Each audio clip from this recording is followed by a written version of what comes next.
안녕하세요, 구독자 여러분. 세상에는 참으로 많은 미스터리들이 존재하죠. 현대 과학으로도 풀기 어려운 숙제부터 당시의 기술로는 상상조차 할 수 없는 불가사의한 일들까지 오늘은 그 흥미로운 고대 미스터리의 세계로 떠나볼까 합니다. 특별히 오늘 이 자리에 브레인주스 교수님을 모셨습니다. 교수님, 안녕하세요. 안녕하세요. 브레인주스 교수입니다. 네, 세상에는 근본적으로 우리가 살고 있는 지구, 또 생명이 어떻게 생겨났는지에 대한 수많은 가설만 존재할 뿐 영원한 숙제로 남아있는 미스터리들이 참 많죠. 이러한 미스터리들은 대부분 현대 과학으로는 알 수 없는, 즉 아직은 시간이 부족해서 정답에 도달할 수 없는 경우들이 많아요. 우리가 우주 끝에 무엇이 존재하는지, 또 그 존재 이유는 무엇인지 궁금하다고 해서 우주 끝에 바로 날아가 볼 수는 없는 것과 마찬가지이죠. 하지만 이런 불가항력적인 미스터리들 외에도 당시의 과학으로는 절대로 설명할 수 없는 정말 말도 안 되는 그런 미스터리들도 존재하는데요. 네, 오늘 그 불가사의한 고대 미스터리들을 하나씩 파헤쳐 볼 텐데요. 그 첫 번째로 역시 이집트 피라미드를 빼놓을 수 없을 것 같습니다. 브레인스 교수님, 이집트 피라미드는 정말 언제 들어도 놀라운데요. 어떤 점들이 특히 미스터리한가요? 네, 피라미드는 세계 곳곳에 존재하지만 그 중에서도 이집트 기자 지역에 있는 쿠프 왕에 대해 피라미드는 미스터리하면 가장 먼저 떠오르는 고대 건축물이죠. 피라미드 이름에서부터 유추할 수 있듯이 근본적으로 너무 크다는 것이 첫 번째 미스터리입니다. 당시 과학으로는 말이 안 되는 건축물인데요. 사실 고대는 과학이라고 하기도 모호한 시기였거든요. 피라미드를 지은 당시가 기원전 2500년경이니까 선사시대 중 신석기에서 청동기로 넘어갈 무렵이었죠. 한국의 역사로 비유하면 단군 왕검이 고조선을 세우기도 몇백 년 전인 겁니다. 이 거대한 피라미드가 얼마나 오래전에 만들어진 건지 정말 실감이 가시나요? 또 에펠탑이 지어지기 전까지 몇천 년간 세계 최고 높이의 건축물로 자리했던 이 쿠프왕 피라미드가 얼마나 큰지 사진으로는 감이 잘 안 오실 수도 있습니다. 20년간 건축에 사용된 돌의 총 개수는 약 230만 개고요. 돌 한 개의 무게는 2.5톤, 그러니까 2,500kg이고 높이는 사람의 키와 비슷하죠. 그러니까 2.5톤짜리 돌을 하루에 300개 이상, 매일 700톤을 20년간 하루도 빠짐없이 쌓았다는 계산이 나와요. 타워 크레인이 없는 당대의 과학으로는 이 쿠프왕 피라미드를 짓는다는 것이 상식적으로 설명할 수 없는 부분이기 때문에 사람들은 다양한 가설들을 제시했는데요. 그 중에서도 꾸준하게 제기되어 오는 가설 중 하나는 바로 이집트 피라미드를 외계의 거인족이 건설했다는 겁니다. 실제로 사진작가 그레고르 스포에리가 기자 지역의 도굴꾼으로부터 입수한 거대한 엄지손가락 미라를 공개하기도 했는데요. 그 손가락은 무려 35cm나 되었고 사람의 유골이 맞다는 감정서도 갖고 있었다고 하죠. 35cm, 엄지손가락이라니 정말 충격적이네요. 그렇다면 피라미드 내부의 미스터리는 또 어떤 것들이 있을까요? 브레인주스 교수님? 쿠프왕 피라미드에는 또 한 가지 미스터리가 존재하는데요. 그건 바로 피라미드 내부에 있는 벽화들입니다. 빛이 들지 않는 어둠 속에서 어떻게 그냥 그림도 아닌 정교한 벽화를 그렸던 걸까요? 횃불을 사용했을 거라는 가설도 있지만 사실 횃불을 사용했다면 분명히 돌 주변에 그을린 흔적이나 조금의 그을음이라도 검출됐어야 하거든요.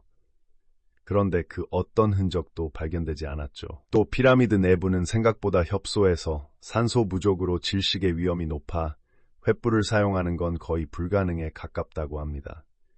그래서 이집트가 이미 전구를 사용하고 있었다는 가설도 나오고 있죠. 당시 이집트 덴데라 사원에서 사람이 전구와 비슷한 물체를 들고 서 있는 그림이 발견되거든요.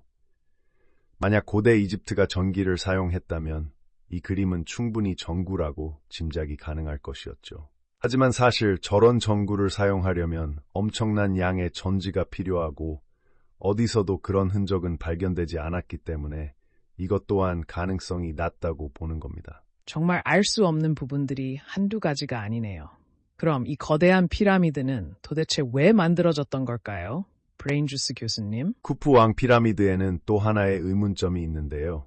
이 피라미드는 도대체 어떤 용도로 만들어졌던 것인가 하는 점이죠.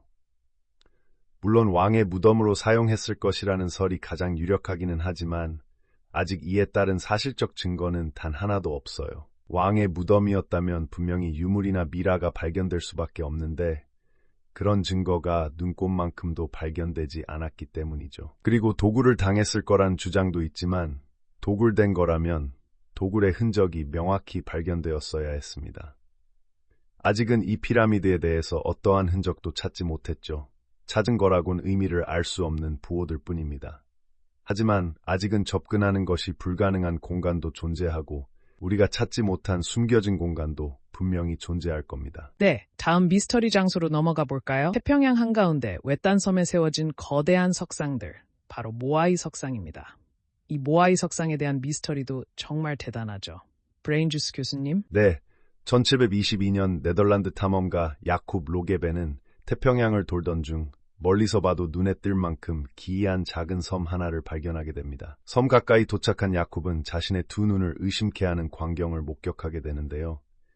사람이 옮겨놓았다고 하기엔 너무나도 거대한 석상들이 섬 둘레를 따라 빼곡히 세워져 있었고 그 수가 무려 887개나 됐죠. 그리고 이 섬에는 총 3,000명 정도의 원주민들이 살고 있었는데 이들 또한 석상의 존재 이유는 알지 못했습니다. 혹시 이들이 세운 건 아니냐고요? 그렇다기엔 석상의 양과 무게가 너무나 터무니없었어요. 또 이들은 모아이 석상을 신처럼 숭배하고 있었고 석상의 높이보다 본인들의 건물을 낮게 짓고 있었는데요. 가장 낮은 석상의 높이가 3.5m였으니 이보다 큰 건물은 짓지 못했던 거죠. 모아이 석상은 기원 후 400년경에 만들어졌는데 당대의 과학으로는 이 석상들의 존재 자체가 설명이 안 되는 겁니다. 석상들의 평균 높이가 5m, 무게는 15톤이고요. 가장 큰 석상은 무려 90톤이나 되죠. 남태평양 한가운데 있는 외딴 섬에서 어떻게 이렇게나 큰 석상들이 887개나 있었던 걸까요? 누군가 이 작은 섬 안에서 만들었다기에도 또 섬 밖에서 가지고 왔다기에도 둘 다 말이 안 돼요. 따라서 모아이 석상에 대한 많은 가설들이 존재하지만 그 중에서도 지금까지 꾸준히 제기되는 가설들에 대해 알아보죠. 첫 번째는 종교 행위를 위해 주변국 칠레에서 제작했다는 가설입니다. 이스터 섬은 칠레 관할 지역이고 881개의 석상 중 864개는 희한하게 하늘을 바라보고 있거든요. 신이나 절대적인 존재를 숭배하기 위한 표식 같은 것이 아니었을까요? 하지만 여기에도 한 가지 의문점이 있습니다. 당시 칠레 기술은 굉장히 낙후되어 있었죠. 당시 이동수단으로는 통나무를 바닥에 깔아서 돌을 옮겼어야 하는데요. 이스터 섬은 벌판 지역이었던 거예요. 그러니까 통나무를 구할 수 없는 지역이었던 겁니다. 물론 이스터 섬에는 2,300만 그루의 야자수가 자랐다는 게 추가로 밝혀지기도 했는데요. 아쉽게도 겉은 단단하고 속이 물렁한 야자수로는 모아이 석상을 지탱하며 옮기는 데 무리가 있기 때문에 이 가설은 허구일 가능성이 높은 것 같습니다. 그럼 두 번째 가설은 어떤가요, 주스 교수님? 두 번째, 즉 섬의 해안가까지 운반하지 못하고 중간에 쓰러져 버린 석상들로부터 나온 가설도 존재하죠. 중간에 쓰러진 석상들의 밑부분을 보면 바닥이 굴곡진 걸 확인할 수 있었는데요. 이로 인해 연구진이 5톤짜리 복제품 석상을 만들어서 실험한 결과 단 18명만의 힘으로 뒤흔들며 움직이는 게 가능하다는 것을 알 수 있었습니다. 다만 실제 모아이 석상의 무게는 90톤이었고 이후에 바닥이 평평한 석상이 훨씬 더 많다는 게 밝혀지면서 이 가설도 물거품이 되어버렸죠. 역시나 쉽지 않은 미스터리네요. 이런 미스터리들을 얘기할 때 항상 단골로 등장하는 가설이 있죠. 외계인 가설은 어떤가요? 맞습니다. 그게 아니면 딱히 답이 나오지 않으니까요. 외계인으로부터 만들어졌다는 가설은 처음부터 대중에게 큰 관심을 받았죠. 당시 기술로는 90톤에 달하는 석상을 옮긴다는 게 도저히 설명이 불가능하기 때문에 외계인이 와서 만들었다는 가설은 어떻게 보면 가장 유력하기도 하고 또 쉬운 생각이기도 했습니다. 혹시 또 모르는 일이죠. 외계인이 지구에 와서 그 기념으로 가장 큰 모아이 석상을 만들었고 거기 살던 원주민들은 떠난 외계인들을 숭배한다는 표시로 하늘을 바라보고 있는 작은 석상들을 만들었던 건 아닐까요? 정말 상상력을 자극하는 가설이네요. 혹시 원주민들의 문명과 관련된 가설은 없었을까요? 네, 원주민의 부족 멸망설도 존재합니다. 지금은 황무지 비슷하지만 모아이 석상이 지어지던 당시에는 야자수가 2천만 그루가 있을 만큼 울창한 정글이었어요. 그런데 그 많던 나무와 정글들은 다 어디로 사라진 걸까요? 원주민들은 생활에 필요한 나무들을 오로지 신과 왕을 위해 모아이 석상을 만드는 데에만 모두 사용해버린 겁니다. 물고기를 잡기 위해 썼던 뗏목도 못 만들 지경이 되고 닥치는 대로 나무를 잘라대니 과일 또한 메말라갈 수밖에 없었죠. 이렇게 식량이 부족해진 원주민들은 결국 서로를 사륙하게 됩니다. 그 분노 속에 위협을 느낀 이들은 타겟을 석상으로 돌렸고 숭배물을 상징했던 석상의 모자와 눈을 훼손시켜 쓰러뜨렸다고도 하죠. 참 안타까운 가설이네요. 다음은 세계 7대 불가사의 중 하나인 고대 잉카의 성지 마추픽추로 가보겠습니다. 산자락에선 그 모습이 전혀 보이지 않아 공중도시라 불리는 이곳은 정말 수수께끼 같은 점이 많죠. 브레인주스 교수님? 네, 맞습니다. 약 2,000명으로 추정되는 주민들이 어떠한 흔적도 남기지 않고 순식간에 증발해버렸기 때문에 버려진 도시라는 칭호를 가지고 있기도 하죠. 이렇게 화려한 문명을 만들어 놓고 그들은 도대체 어디로 사라진 걸까요? 마추픽추는 미국 예일대 역사학자 하이럼 빙엄이 1911년에 발견하게 되는데요. 원주민들로부터 산꼭대기에 폐허 같은 기이한 도시가 존재한다는 말을 듣고 이를 찾아 험한 산을 오르게 됩니다. 그렇게 해발 2,400m 안데스 산맥 정상에 다다랐을 때 정말 믿기 힘들 정도로 정교한 고대 유적지를 발견하게 되죠. 그곳에는 3,000여 개의 계단식 밭과 평균 20톤 정도 되는 돌들로 지어진 건물이 200개 이상 있었고 신전과 궁정, 주택이 완벽히 나뉘어 있었습니다. 또한 그러한 건축물들의 바위 틈 사이는 종이 한 장이 들어가지 못할 만큼 정교했고요.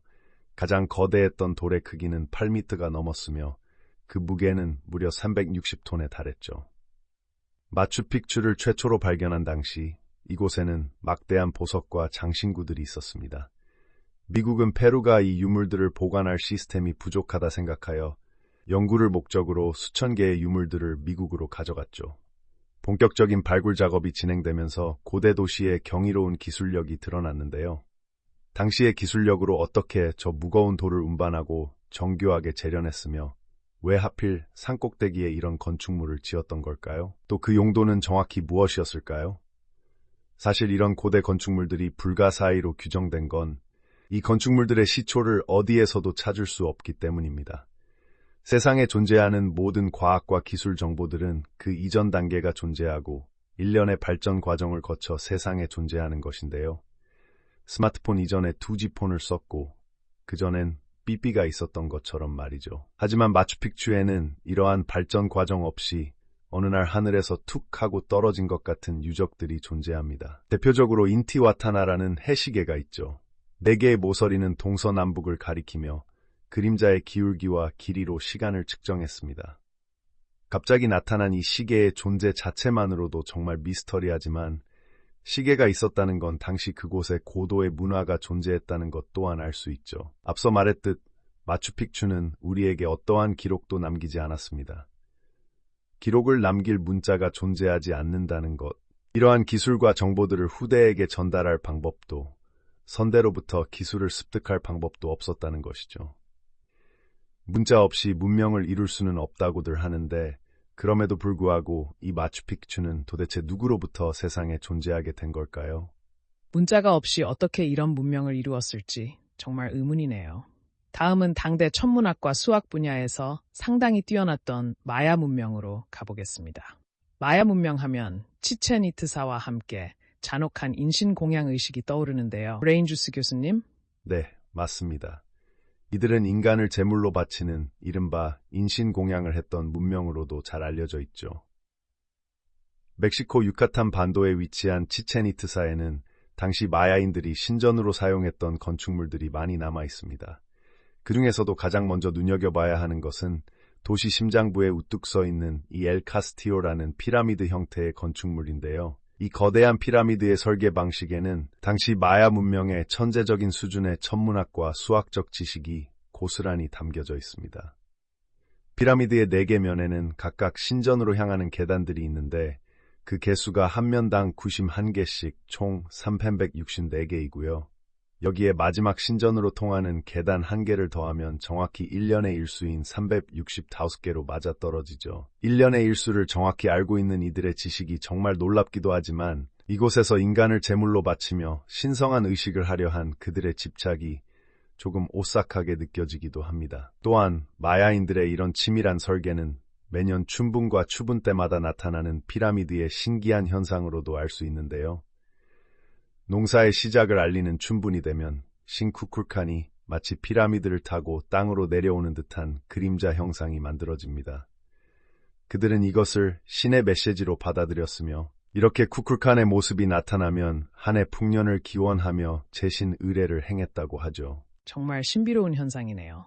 그럼 브레인주스 교수님, 마야인들의 인신공양 의식은 주로 어떤 곳에서 이루어졌나요? 피라미드 맞은편에는 마야인들이 의뢰를 했던 커다란 경기장이 하나 있습니다. 농구와 같은 구기 종목들과 마찬가지로 구멍에 공을 넣는 간단한 게임이었지만 이곳을 즐겁게 뛰어노는 운동장 정도로 생각하시면 큰 오산입니다. 아마 이 경기에 참가했던 사람들은 정말 죽을 힘을 다해 목숨 바쳐 게임에 임할 수밖에 없었을 텐데요. 그 이유는 게임에서 이긴 팀에게 아주 명예로운 상을 수여했는데 그건 바로 인신공양 의식의 제물이 될 수 있는 기회를 주는 것이었습니다. 그럼 이렇게 생각하실 수도 있겠죠. 그게 무슨 상이야? 라고 말이죠. 그런데 진 팀은 경기에서 패배한 팀은 그 즉시 처형되었습니다. 이는 종교의식을 위한 일종의 통치자들의 세뇌 교육이자 하층민들에게 공포심을 심어주기 위한 목적이 아니었을까요? 너는 게임에서 이기면 신성한 희생물이 되게 해줄게. 하지만 그렇지 못하면 너는 신에게 버림받고 죽을 뿐이야. 뭐 이런 것처럼 말이죠. 솔직히 게임에서 이기든 지든 본능적으로 죽고 싶은 사람이 어디 있겠어요? 곧 있을 처형을 뒤로한 채 경기장에 올랐던 이들이 느꼈을 공포를 우리가 감히 상상이나 할 수 있을까요? 피라미드에서 내려다보면 바로 보이는 이곳은 전사의 신전입니다. 꼭대기에 차크몰 석상이 있는 것을 보면 인신공양이 행해졌던 곳이란 걸 확실히 알 수 있죠. 전사를 석상 위에 올리고 심장을 꺼낸 뒤에 차크몰배 위에 있는 접시에 넣고 의식을 치렀던 겁니다. 치첸 이트사 피라미드 지하에는 숨겨진 동굴이 있어 최근까지도 그 입구를 찾는 연구가 활발히 진행 중인데요. 이유 없이 건물 아래 동굴이 있을 리는 없겠죠. 이 비밀스러운 동굴의 입구가 발견만 된다면 마야 문명의 잔혹했던 인신공양 현장에 대해 조금 더 확실히 알 수 있을 것 같습니다. 정말 잔인하면서도 신비로운 풍습이었네요. 마지막으로 지상에 그려진 거대한 그림, 나스카 지상화로 가보겠습니다. 이 그림들은 상공에서만 볼 수 있었다고 하니 대체 누가 어떻게 만들었는지 정말 궁금합니다. 브레인주스 교수님. 네, 지상에 그려진 이 거대한 그림은 세계 7대 불가사의로 지금으로부터 약 1500년 전에 만들어진 것이죠. 1939년 미국 연구진이 페루 남부 지역을 비행하던 중 사람이 만들었다기에는 너무나도 거대한 그림들을 발견하게 됩니다. 이 그림들의 모습은 동물부터 식물, 꽃, 그리고 외계인을 연상케 하는 모습까지 굉장히 다양했고요. 이 중 가장 큰 그림의 길이는 무려 100m가 넘었습니다. 그 정교함은 학자들로 하여금 초고대 문명의 존재, 그리고 자연스럽게 외계인의 힘까지 연상케 만들었죠. 그냥 땅에서 천천히 그리면 되지 않나? 이렇게 생각하실 수도 있는데요. 이게 뭐 작은 것도 아니고 넓은 평원의 척박한 땅에 그림을 그리려면 누군가는 위에서 지휘를 해야만 가능한 일 아니겠어요?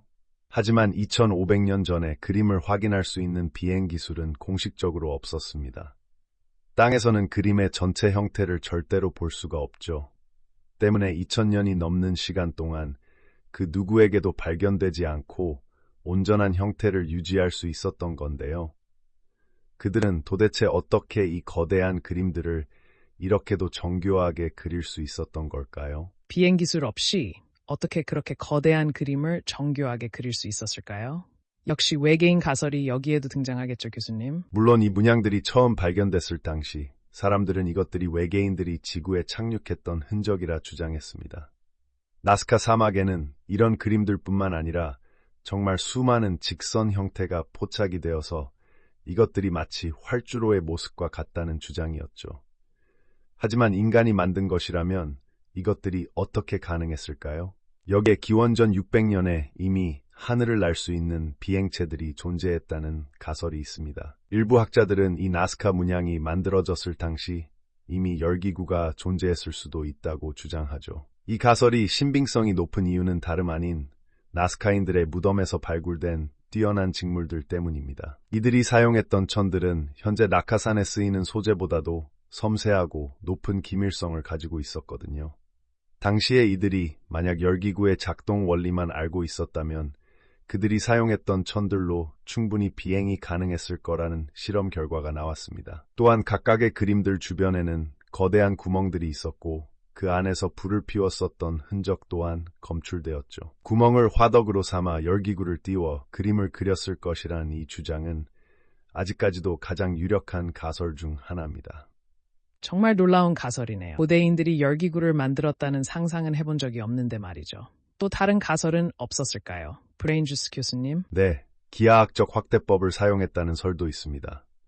나스카 지역에는 많은 양의 말뚝과 흔적들이 발견되었는데요. 말뚝의 끈을 연결해서 컴퍼스처럼 중심점을 활용하여 곡선을 그렸을 것이라 유추하는 것이죠. 먼저 작은 그림을 바닥에 그린 뒤 그 박혀있는 말뚝들을 향하는 방향대로 일정 비율 확대해서 다시 꽂는 방식입니다. 하지만 글쎄요, 하늘로 비행이 가능하지 않는 한 완성된 그림을 확인하지 못하는데 어떻게 수백 개의 그림을 모두 완벽하게 그렸다는 게 저는 선뜻 납득이 가질 않네요. 그리고 본인들이 확인하지도 못하는 걸 굳이 왜 그토록 고생해서 그렸을까요? 종교적인 이유가 됐든 무엇이 됐든 100% 확신할 수 없는 그림을 지역 전역에 걸쳐 수백 개나 만들었다는 게 신기할 따름이죠. 또한 의미를 알 수 없는 일직선으로 그어진 선들이 최장 48km에 달하기도 하는데요. 외계인들이 사용하던 활주로였다, 혹은 하늘의 별자리를 그대로 따다 그린 것이다. 여러 가지 가설들이 존재하지만 아직까지 명확하게 밝혀진 것은 없습니다. 여러분들은 어떻게 생각하시나요? 아마 이 나스카 라인들에 대한 부분은 영원히 미스터리로 남을 것 같습니다. 브레인주스 교수님, 오늘 정말 흥미로운 고대 미스터리들을 들어보니 시간 가는 줄 모르겠습니다. 현대 기술로도 풀기 어려운 숙제들이 고대부터 존재했다는 사실이 인간의 한계를 다시 한번 생각하게 만드는 것 같아요. 오늘 귀한 말씀 정말 감사합니다. 감사합니다. 다음 시간에도 더 흥미로운 역사 이야기로 찾아오겠습니다. 함께 해주셔서 감사합니다.